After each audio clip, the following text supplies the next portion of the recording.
Hello everybody, Braden here, and welcome to a new video. Today we are going to be discussing one of my favorite games. And this is a game between Fischer and Olicio Gadia. This was played in 1960, and this has a very important theme in it for players of all levels. It has to do with weak squares. So let's get started in the game. e4, c5, knight to f3, d6, d4, c takes d4, knight takes d4, knight f6, knight c3, and a6, some of your guys' favorite variation, the Najdorf variation. Now bishop c4 was played, and e6 was the response.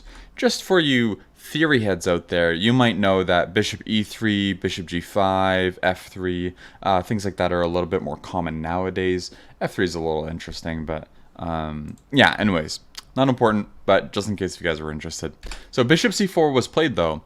e6, bishop to b3, and this is just a good move. It's always prophylaxis, just so you don't have b5 with tempo, or queen c7 with tempo in the future, as those moves are always useful in the Sicilian. Bishop to b3, and b5 anyways. So castles, bishop to b7, f4, knight to c6, knight takes c6, bishop takes c6, and f5. Alright. e5, queen to d3, and now bishop to e7. Now we see bishop to g5, and queen b6, king h1, castles, and now we are in the critical position. So, as we can see here, there is a weak square in this position. I am going to ask you to try to find out what square that is, and by doing so, I also want you to come up with a plan in order to take advantage of this square. So I'll just give you a few seconds to pause the video if you'd like. So I will give you the first answer, and then I'll give you another few seconds to pause and try to come up with a solution to it. So the first answer is the weak square in this position is d5. A way we can look at this is that there is no pawn that can go to e6 or c6 to actually attack the d5 square. And there's weak defense of it. Because of that, we can do something about it. And we can pause the video if you still want to look for it. We can take on f6. And now after bishop takes f6, it's important to note that we do not want to take on d6 here. This is just not a good idea. After rook a to d8, we're actually losing as white.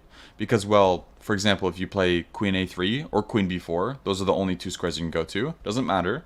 There's actually rook d4 in this position.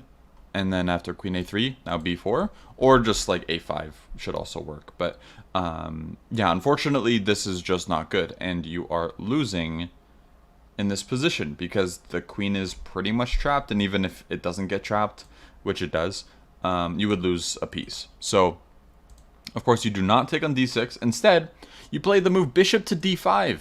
Now, this is an interesting tactic because instead of going for winning material, this is a strategic domination, right? So we want to occupy the d5 square with a knight. And bishop to d5 is pinning the bishop to the rook. And because of that, it forces the exchange and forces a position where after bishop or rook c8, bishop takes c6, rook d1, and knight d5, we can see that this knight versus this bishop, if we compare the two pieces, this piece is quite depressing. It's not really doing much. The best it can do is come to g5, where it's somewhat active, but even if it does, this is a permanent weakness in the position, and there's no weaknesses for white. You might think c2 is, but after queen d8, c3. Where's the weakness now, right? I guess you can maybe say e4, but a weakness is only a weakness if you can attack it. And if rook c4, the other great thing about the knight is not only is it something that's really offensive, but it's defensive in nature too. So for example, if rook c4 was played, you could probably just play b3 and get away with it. And I see nothing wrong with that because c3 can never be captured because the knight defends it and you would just lose in exchange. So instead, what Olicio Gadia did in the game was bishop e7, rook to a1, which I really like this move. And why do I like it? The idea behind rook to a1 is a4. So you might think this knight is really good, you have a lot of central control, you want to maybe attack on the king side. But that's not always the case. See, we can play a move like f6 here, with something like g takes f6, and maybe that's good, or even bishop takes f6, one of these two moves. And I think that like this is quite logical, and I don't think this is a bad way to play and continue. But I think there's something really special about the way that Fischer played this with rook a1, because f6 is always a possibility in the position. There's no reason to rush. Instead, with the move rook a1, Fischer's looking for the move a4. And after f6 and a4, if we look at this position now, if they take our pawn, for example, rook takes and then rook takes, now a6 is weak. We never have to worry about b2 being weak because we have this b4 move. And again, the knight covers c3. And, of course, if they do nothing, we're just starting to take on b5 and come back to e2 or something along those lines, right? So these pawns are actually quite weak. So not only is the king side weak for black, but the queen side is too. This is called the concept of two weaknesses, or opening up two fronts to try to attack both sides against your opponent. And here, Olicio Gadia actually blundered in this position, and this will end off the game. Olicio Gadia played rook to b8, and I'll give you a few seconds to calculate what is the move to win the game. Good. I'm assuming you found it. If you didn't, that's okay. So the move is knight takes e7, giving up the knight for that awful, pitiful bishop. But sometimes you can do things like that, trade a good piece for a bad piece, especially in this case where you're just winning material. After queen takes e7, of course, Olicio Gadia resigned after knight takes e7. But after queen takes e7, there's queen d5 check, attacking the king and the rook on c6. And that is why Olicio Gadia resigned after knight takes e7.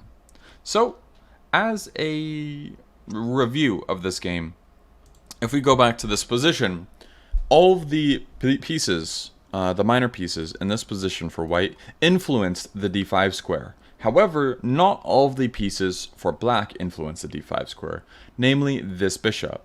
So therefore, by trading off two of our pieces for two of their pieces, I guess I'll just make those pieces red as well, we are left with one piece that can control it, and they are left with one piece that can never control it. And the reason why that's important is because when we think of the Sicilian, we also think of the pawn break of the Sicilian, which is pawn to d5. And if a knight gets on d5, like in this position, after knight to d5, even if it doesn't go to d5 immediately, it doesn't matter.